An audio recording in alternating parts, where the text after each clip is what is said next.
दोस्तों ये कहानी है लखनऊ में रहने वाले कमल और उसकी प्रेमिका रजनी, जिसने अपने फूफा को अपने प्रेम के चक्कर में जान से मार दिया। तो आइए जानते हैं इस कहानी में पूरी वारदात क्या हुई, किस तरह से रजनी ने अपने फूफा को मरवाया और उसका फूफा उसके साथ क्या करना चाहता था। तो कमल और रजनी एक दूसरे से छुप छुप कर मिलते थे। एक दिन उसके फूफा ने रजनी को और कमल को एक साथ बाइक पर जाते हुए देख लिया। तब उसके फूफा ने दिमाग लगाया कि हाँ, मैं रजनी का इस्तेमाल किस तरह से कर सकता हूँ। तो उसके फूफा ने रजनी से बात की कि आप रजनी से कहा कि तुम मेरे साथ एक रात लेट जाओ और मैं ये बात घर में किसी से नहीं कहूँगा। तो रजनी ने कहा ऐसी कोई बात नहीं है, मैं कमल से प्यार नहीं करती हूँ, ना ही कमल मुझसे प्यार करता है, बस खाली उसने मुझे घर पर ड्रॉप किया था। तो उसका फूफा गंगा सागर इस बात को नहीं मानता है। वो ये कहता है कि हाँ, तुम दोनों का कोई चक्कर चल रहा है। तो बार बार वो रजनी को परेशान करता रहता है। तब रजनी खामोश हो जाती है और कमल से बोलना चालना बंद कर देती है। जब कमल से उसने बोलना चालना बंद किया तब कमल को इस बात की टेंशन हुई कि हाँ, रजनी ने मुझसे क्यों बोलना बंद किया। तो रजनी ने बोलना इसलिए बंद किया था कि उसका फूफा उसको टॉर्चर कर रहा था। तब कमल ने रजनी से ये बात पूछी कि हाँ रजनी, तुम बताओ कि क्या दिक्कत है तुम्हें, घर वालों को पता चल गया है या घर वालों को कोई प्रॉब्लम है मुझसे कि तुम मुझसे क्यों बात नहीं कर रही हो। तब रजनी ने पूरा मामला कमल को बताया कि इस तरह से एक दिन मुझे तुम्हारे साथ मेरे पापा गंगा सागर ने देख लिया था। तब वो मुझे बार बार ये टॉर्चर कर रहे हैं कि एक रात मेरे साथ लेट जाओ और मैं ये बात किसी से नहीं कहूँगा। अगर तुम नहीं लेटी तो मैं ये पूरे घर में बात फैला दूंगा और तुम्हें पता है कि हाँ, तुम्हारे माँ बाप का गुस्सा कितना तेज है। तो रजनी इसी टेंशन में जीती रही। उसने कमल ने कहा कि मैं तुमसे ये बात नहीं कह पाया, वो तुम्हारा फूफा होकर इतनी बड़ी बात कह रहा है, तो क्यों ना मैं उसको दुनिया से ही विदा कर दूं।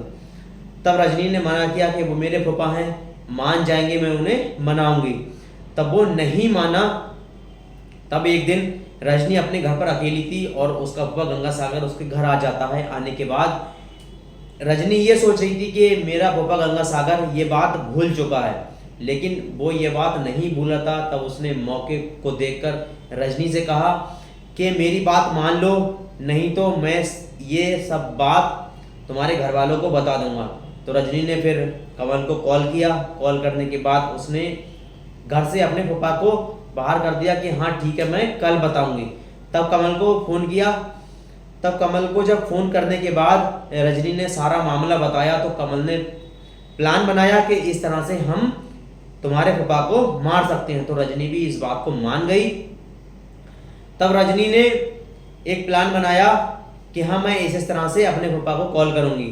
तब कमल ने कहा ठीक है। तब रजनी ने अपने फूफा को बिना डरे कॉल किया कि फूफा जी, आप कल रात 8 बजे फार्म हाउस के पीछे आ जाना, वहाँ पर मैं आपको मिलूंगी। अब उसके फूफा के मन में लड्डू फूट गए कि हाँ, रजनी इतनी जल्दी मान कैसे गई। अब उसको ये थोड़ी पता था कि हाँ, रजनी और कमल के दिमाग में क्या चल रहा है। तब कमल और उसका दोस्त बबलू पहले से ही वहाँ पर मौजूद थे।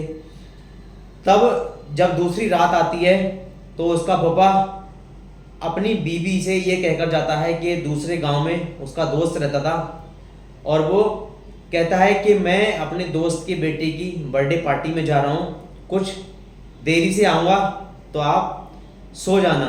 उसकी बीवी ने कहा ठीक है, जाओ जल्दी आ जाना, ज़्यादा देर मत करना। तब वो चला जाता है और 11 बज जाते हैं। 11 बजे तक गंगा सागर अपने घर नहीं आता। उसकी बीवी को बेचैनी होती है। तब वो फ़ोन करती है, उसका फ़ोन नहीं लगता है। तब उसने सोचा कि ठीक है, ज़्यादा रात हो गई है और वो वहीं रुक गए होंगे, सुबह आ जाएंगे। वो ये सोचकर सो गई। तब उसके बाद सुबह होते ही जब दूसरे लोगों से पता चलता है कि उसके पति की किसी ने हत्या कर दी है और वो फार्म हाउस के किनारे उसकी लाश पड़ी है, तब वो गांव वालों को इकट्ठा करके अपने साथ ले जाती है और वहां देखती है तो हाँ, उसके पति की किसी ने बेरहमी से चाकू गोद गोद कर हत्या कर दी है। तभी वहां पर मौके पर पुलिस आ जाती है। पुलिस के आते ही छानबीन स्टार्ट कर देती है। तो छानबीन स्टार्ट करने के बाद नहीं पता चलता। पुलिस वहां पर अज्ञात रिपोर्ट दर्ज कर लेती है। दर्ज करने के बाद पुलिस फिर छानबीन में लग जाती है। वो गंगा सागर की सारी कॉल डिटेल चेक करते हैं। करने के बाद वो किस किस से बात करी है गंगा सागर ने, तब ये बात कॉल डिटेल जब निकाली तो पता चला कि लास्ट टाइम रजनी से बात हुई थी।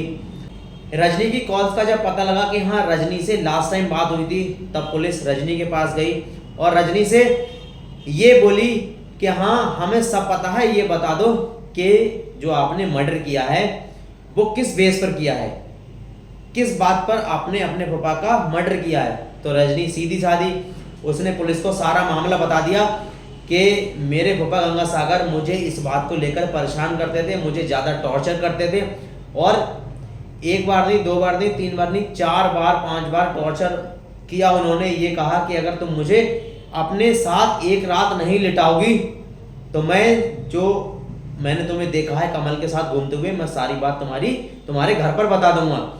तब रजनी ने कमल से मिलकर और कमल का दोस्त बबलू, इन तीनों ने गंगा सागर की हत्या कर दी। पुलिस ने रिपोर्ट दर्ज करी।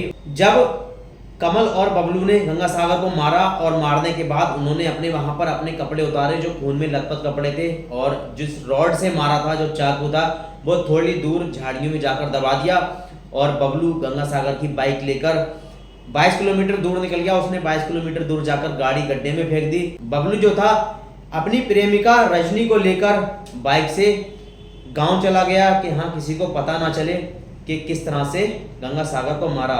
लेकिन पुलिस ने सारी छानबीन करने के बाद रजनी ने सारा मामला पुलिस को बता दिया। तब पुलिस ने रजनी और कमल के ऊपर केस किया और उन्हें जेल भेज